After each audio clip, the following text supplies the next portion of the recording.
Balat sibuyas ka, social media ang taguan, Diyos na buhay ang takbuhan. Ang pundasyon sa tamang pagtanggol, Tulfonatics Premium Vlog Starter Feeds. Siksik sa cloud chasing para lumaking mangmang, pabigat at palaging iyakin. Dahil troll at iyakin silang bata. Pagkulang sa pansin stage na sila, Tulfonatics Vlog Starter Feeds. Yo, magandang araw mga master at welcome sa ating YouTube channel.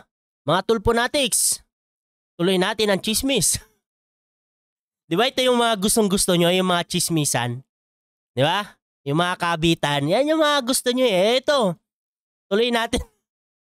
Tuloy natin ang chismisan. Ito mga master, no, panoorin natin tong video na to sa Philippine Shock History, no. Pinalabas din nila tong patungkol kay Rapi Tulfo. Ang title ng kanilang video ay Lihim na Pag-ibig ni Rapi Tulfo at Barbara Milano at Sweet na Noynoy Aquino History. Ito ay may views na 203k views 2 days ago at merong comment na 251. Medyo madami-dami din views to, no? Panoorin natin to mga master at basa tayo ng comment. No, tingnan natin yung comment dito ng mga tao. Kasi ito sigurado naman, siguro merong naligaw dito ng mga kabatas. Pero tingnan natin yung pulso ng mga ordinaryong ano lang, no, hindi yung walang ano, hindi kabatas or hindi tawag nito, hindi Tulfonatics, no. Tingnan natin kung ano yung magiging reaction nila dito dahil medyo malaki-laki yung views 203k views, marami-rami din 2 days ago, di ba mga Tulfonatics? Madami-dami yan. At yun mga master, panoorin natin to. Pero bago tayo magsimula, syempre, shoutout sa inyong lahat. At let's do this. Bago muna pala natin panoorin to mga master, may kanta ulit si Atty. Libayan. Utik yan, mag-iiya ka na naman yung mga Tulfonatics dito. Ito yung sa video niya na normal lang daw mambabae ayon sa mga tagahanga ni Rapi Tulfo. Yan yung mga Tulfonatics, no? Ganyan na ganyan sila. Tapos sabi pa daw nila na tao lang daw nagkakamali. Mga lintik na mga dahilan niya. Eto mga Tulfonatics. Pakinggan nyo to. Bakit nga kaya iisa ang puso natin? Di naman natin maaaring hatiin sana. Sandosenang puso ko, hindi na sana nalilito. Kung sino sa inyo sana. Sandosenang puso ko, hindi na sana kailangan pa pumili sa inyo. Once again. Isa pa. Bakit ga kaya iisa ang puso natin? Di naman natin maaaring hatiin sana. Sandosenang puso ko, di na yan nalilito. Kung sino sa inyo sana.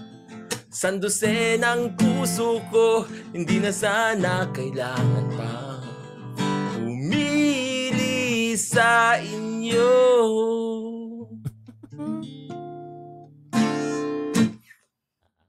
Yak ang mga Tulfonatics. Iyak na naman ang mga Tulfonatics. Sana hindi pala dalawang dosen.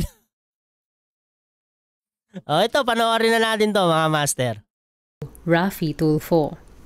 Ito ang relasyon na ikipinahamak ni Barbara matapos niyang pangalanan sa isang guesting niya sa isang talk show na Star Talk. Sa isang press con at contract signing ni Barbara para sa kanyang pagbabalik sa showbiz noong ika-27 ng Nobyembre 2023 ay napaiyak siya nang muling ungkatin ang mga naging karelasyon niya, lalo na kay Raffy Tulfo na ngayon isa ng senador. Nakiusap si Ito nabanggit na naman din to ni ni Barbara doon sa ni Ma'am Barbara doon sa interview niya, 'di ba? Kay Ray ba 'yon? Basta si Ray, no?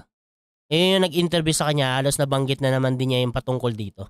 Barbara at ang manager niyang si Attorney Hindi pala siya ang nagbanggit, bali tinanong sa kanya pala, no? Tinanong pala sa kanya. ni Ferdinand Topacio na wag nang banggitin ang politiko dahil matagal na silang tapos, ngunit naging makulit ang media. Hindi man niya pangalanan ay naipaliwanag niya na noong binanggit niya ang pangalan nito sa Star Talk ay hindi niya alam na may asawa ito. Kaya naman, doon na Sinabi naman din niya 'yon, no? Pero grabe lang, 3 years. 3 years na itago ni Idol 'yon, no? Galing. Mga Tulfonatics. 3 years.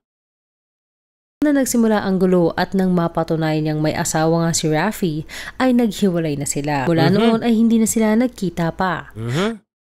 Tama lang naman yun, di ba? Tama lang yun na pag nalaman mo talaga ang isang tao na mayroong asawa, batch na kagad, putik yan kung ayaw mo makasuhan, di ba?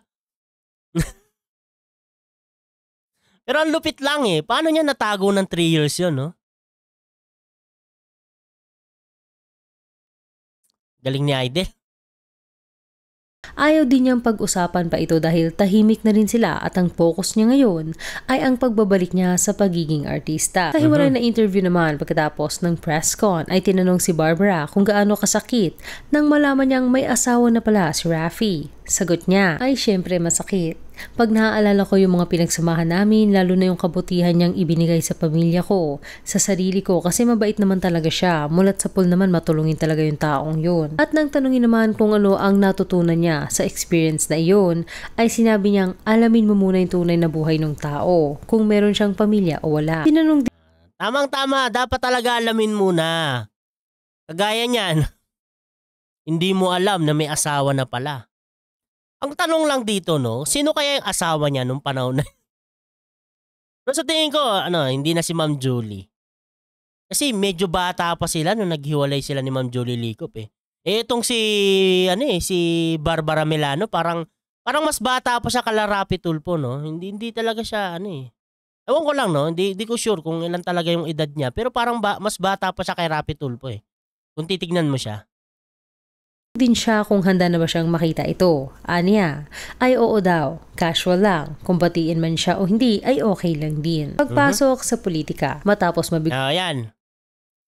Ito, tapusin lang natin tong yung video. Tapos basa tayo ng comment. Tingnan natin yung pulso ng mga mamamayang Pilipino.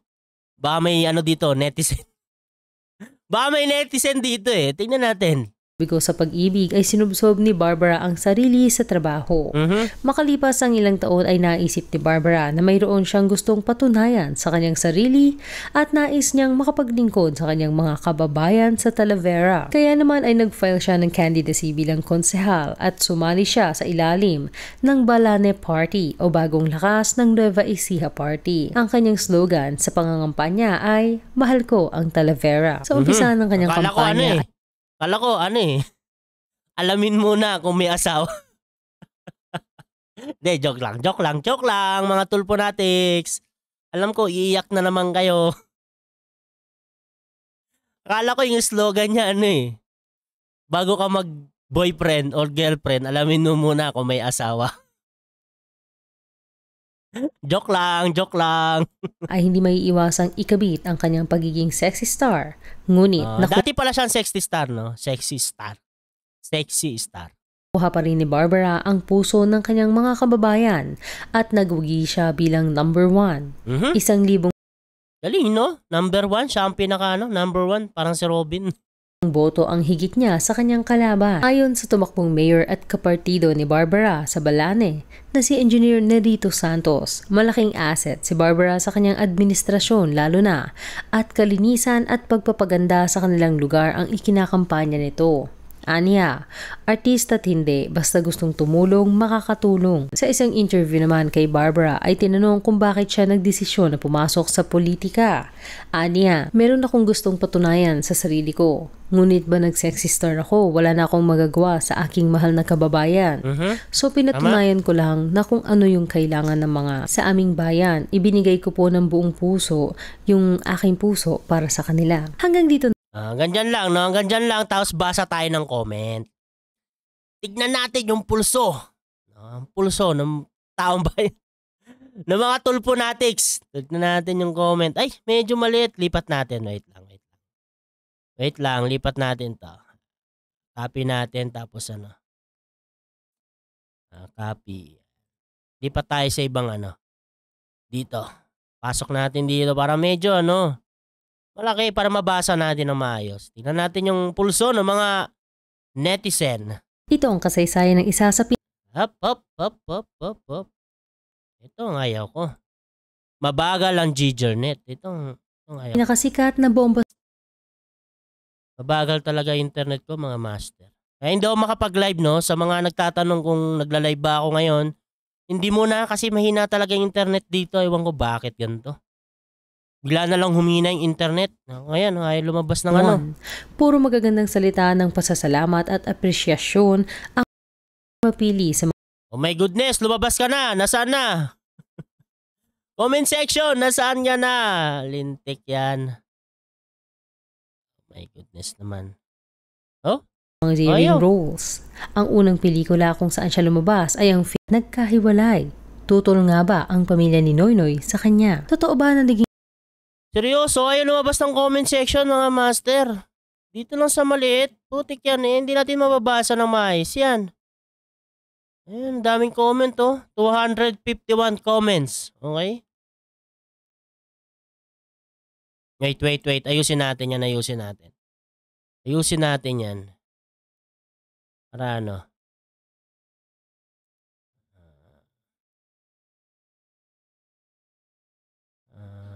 Ano ba yan? Rapi Tulpo Barbara. Meron yan. Lalabas yan. ito ang kasaysayan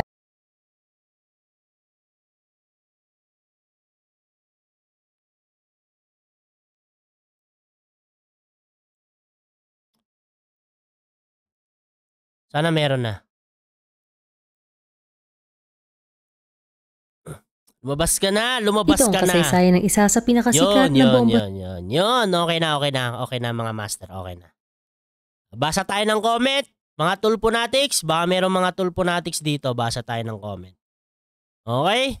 Ito sa pinakauna. Sabi ni tawag nito? Priestword 67, no? Sabi niya, she very good at heart. Yung choices of words niya reflecting how good-hearted she is unique. Iba. Wala to sa walang dito kay Idol. Hanap tayo ng yung medyo mahaba. Ito. Sabi niya, isa siyang honest at dedicated na public servant.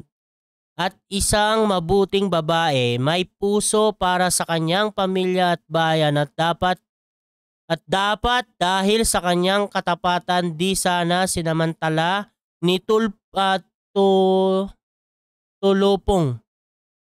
Tulupong? Tulupong ba? Tulupong ang kanyang tiwala. Sinong tulupong? Si Tulpo ba yan? Tulupong ang kanyang tiwala. Di lang naman siya ang nalokod. Neto, kundi yung isang babae na nagpakilalang asawa niya. Uy! At si Noynoy Aquino ay isa ring mabait na tao na naging biktima ng mga nakapaligid sa kanya, mga ganib sa politikong walang hangad kundi ang magsamantala sa mga taong inakala nilang madaling lokohin. Like natin yan. May one reply. Matulis talaga si Tulpo. Ay, hindi pala reply yan. Wala, no? Ay, ba't yun nun? May reply pero wala. Ibang comment pala to. Ito. Sabi ni Edemi 2009. Matulis talaga si Tulpo. Matulis talaga po, take yan. May 9 comments, may 9 replies pala, may right Sabi, totoo yan at manluloko pa, be. Sus, wala pa yan. Pinalabas niya ngang patay na yung orig niyang asawa, no? Kabatas siguro to. Kaya ako hindi nakatikim ng boto sa akin si Tulpo. Dapat lang naman, wag na iboto yan. Mga Tulponatis lang naman ang bumoto niyan kaya nakapasok yan sa Senado eh. Isipin mo, nakaupo sa Senado. Putik yan. Tapos galit sa due process. My goodness. Sayang boy, yung boto mo, sana ang kailangan para manalo si Rapi Tulpo. What? Kaya maraming naloloko na kagaya mo, binabaliktad mo ang totoong kwento. Real talk. Ang matindi, ito. Ang matindi pa doon sa RTIA, galit na galit siya doon sa mga nangangabit. Dang, totoo ba yan mga Tulponatics? Galit na galit ba si Rapi Tulpo sa mga nangangabit? Yes. No, yes. Ang dami niya pa ang dami niya pa payo, no? Dami niyang payo, no? Kaya naman pala ang galing magpayo ni Rapi Tulpo based on her experience. Her ba o him? Ko doon Basta best. Tawag nito. Basta experience ni Rapi Tulpo, di ba? Na-experience pala ni Idol, kaya pala ang galing niya magpayo ng mga ganon. Experience. Experience is the key. Ano ba yan? Nangangabit at manloloko ng asawa, kunwari ayusin niya problema pero lalong nasisira. Ano ba? Makita masyado. Nasisira ang pamilya, naging katatawanan at apektado lahat, lalo na yung mga bata. I agree. I agree with you. Densky 0508. Apektado talaga yung mga bata. Pinapalabas pa eh. Putik yan. No? Bliniblurred niya yung mukha ng mga bata. Kita naman yung mukha ng mga magulang. Wala din. Ito sabi ni user. Putik yan user. Mga bagong account lang to Sabi niya, hoy mga basher, manahimik kayo at wala kayong pakialam sa buhay ng may buhay. Just focus to our everyday living. Putik yan, si Rapi Tulpo nga eh. Di ka ba nakikinig? Di ka ba nagbabasa ng comment, user, ha? Sabi naman ni Edemi 2009, sinabi mo pa, siya pala original, Pacboy at Mangkanor. Oh my goodness. Oh my goodness. Ito pa, si Iris, Maris, 90. Grabe na yung mata ko. Kailangan na ng salamin. Pag-uwi ng Pinas, magsasalamin na ako. Matanda na tayo. Si Rapi Tulpo, kung makapagsalita tungkol sa kabitan, kala mo perfect. Yung pala ganoon din. Oh my goodness. Mga Tulponatics, paano nyo sasagutin yan? Ganito lang. Ganito lang ang sasagot dyan ng mga Tulponatics. Eto, si user. Hoy mga basher, manahimik kayo at wala kayong pakialam sa buhay ng may buhay. Just focus to our everyday living. Meron pa yan, yung at least nakatulong. Putik yan. Ito si Kipa, public servant. Barbara, congratulations. Ang sarap siguro magkaroon ng buenas ng buhay katulad mo. Keep up the good work. Tama naman. Ito sabi ni Louis Reyes. Reyel. Louis Reyel. Reyel ba yan? 4382. Sabi niya, may tulis talaga ang idol ng bayan. Oh my goodness. Meron siyang 3 replies. Daig pa, mga driver na sweet lover.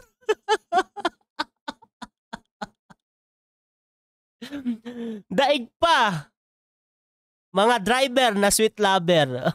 Dinaig pa si Mang Kanor. Sabi ni Chris Juno 2632.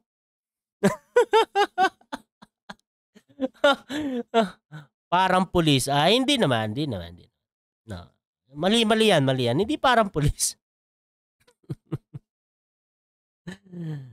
Thank you, napanood ko to. Thank you sa inyo, Joy.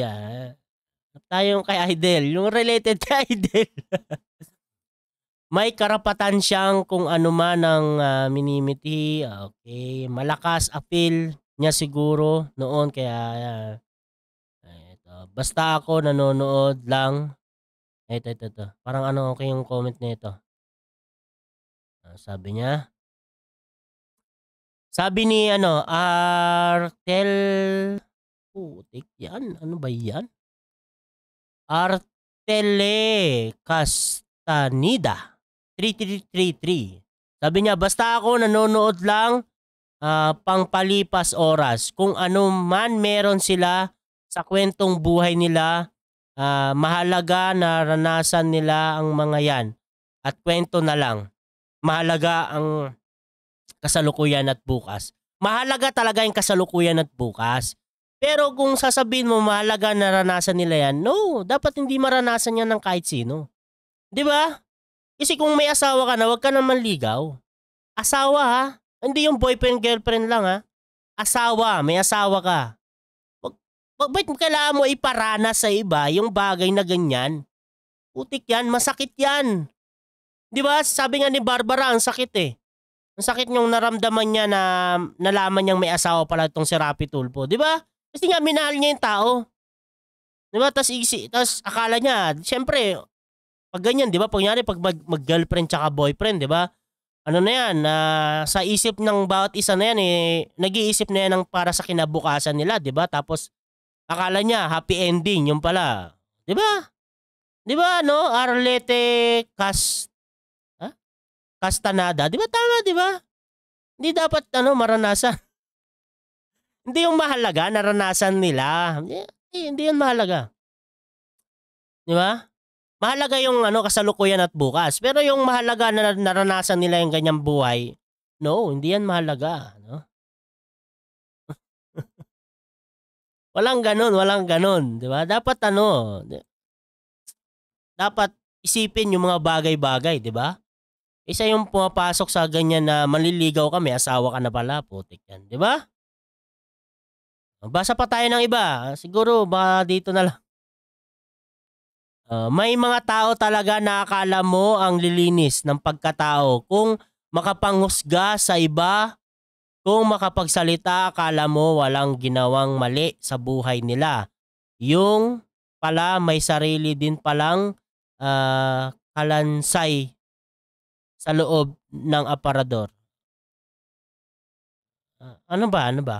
Sino bang gusto mong pagsabihan dyan? Blue Silak? Blue Silak ba yan? Oh my goodness, ano yun? Ano ba yan? Nawala. Putik yung Blue Silak. Putik yan. At na bomba Ano ba yan sa Blue Silak? Ayan. Napindot yung channel niya eh. Hanap tayo ng isa tapos tapusin na natin mga master, no? Wala.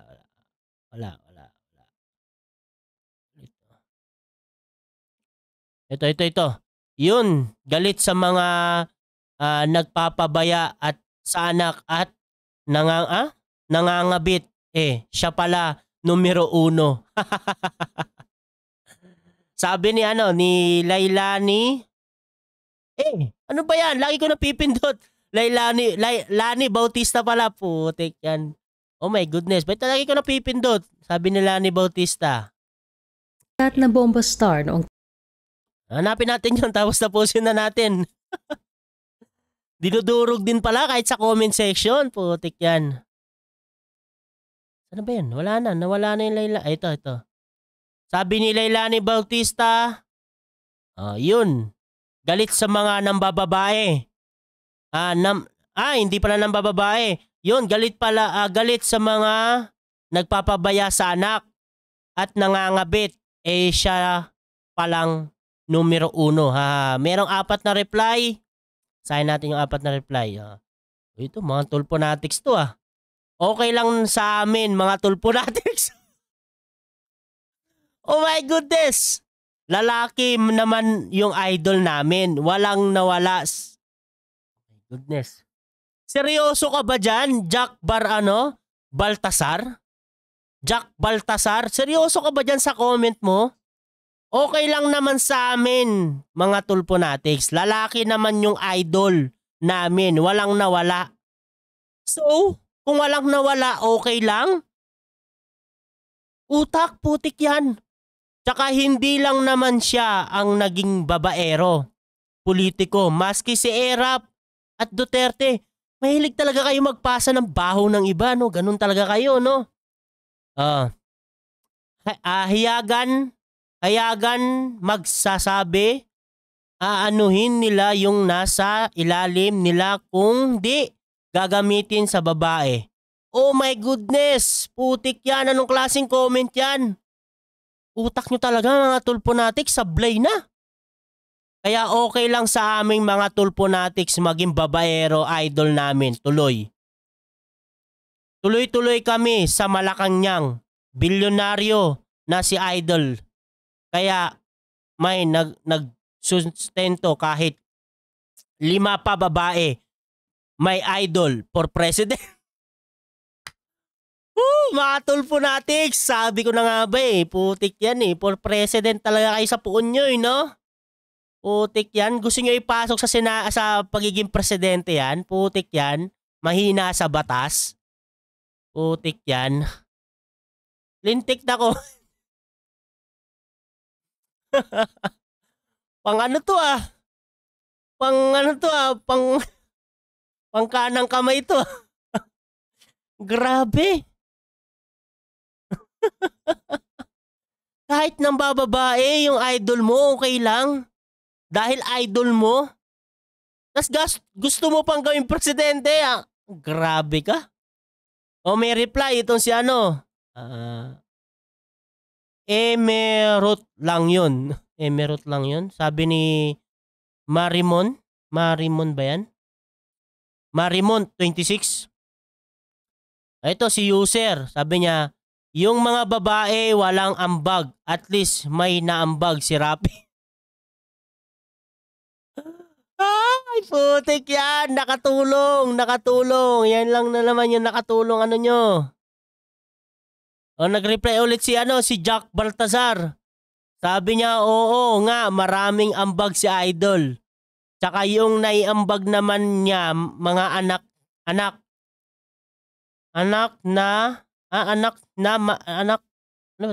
anak may siguro pogi at maganda. Kaya swerte yung nakursunadahan ng idol namin. Putik yan. Mga tulponatics, di ba kayo kinikilabutan sa mga pinagko-comment nyo? Wisit.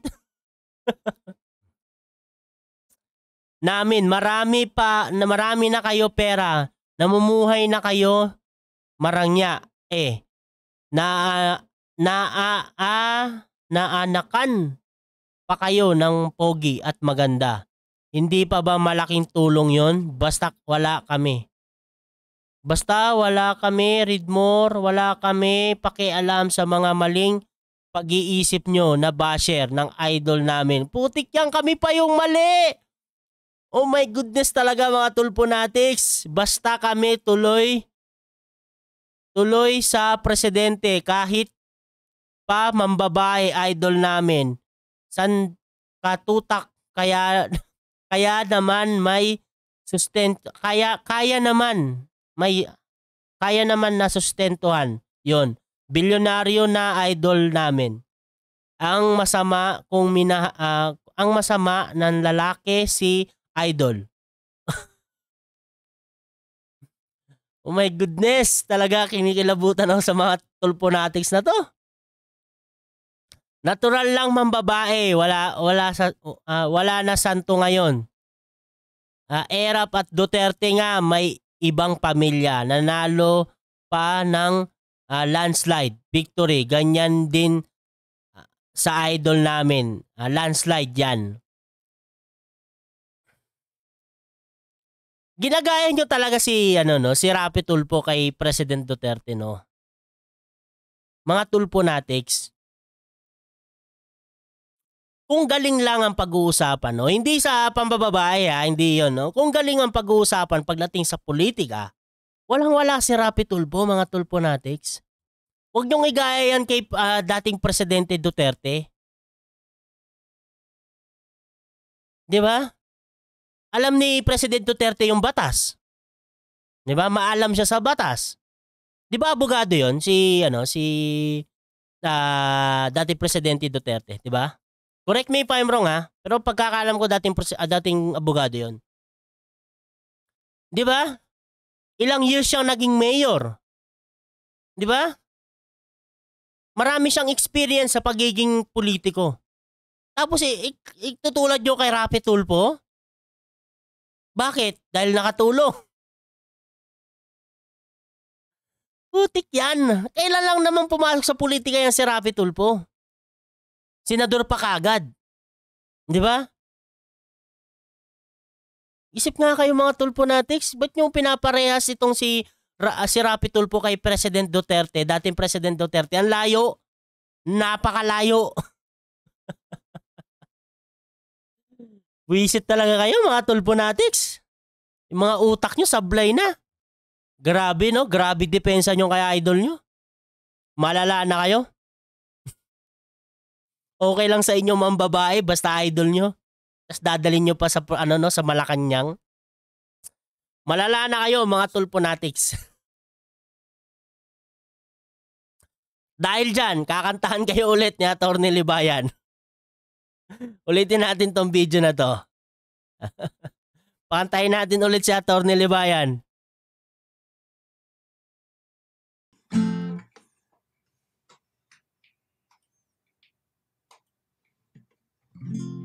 Bakit nga kaya iisa ang puso natin?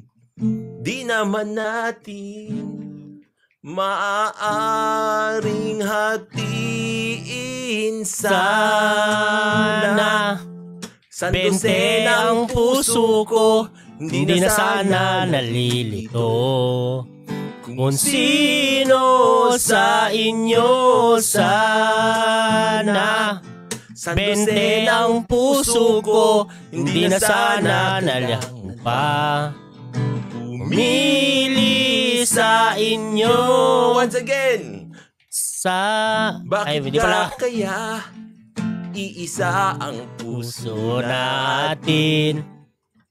Di naman natin maaring hatiin sana. Bente ang puso ko, di na yan nalilito. Kung sino sa inyo sana. Sandusin ang puso ko, hindi na sana kailangan pa pumili sa inyo.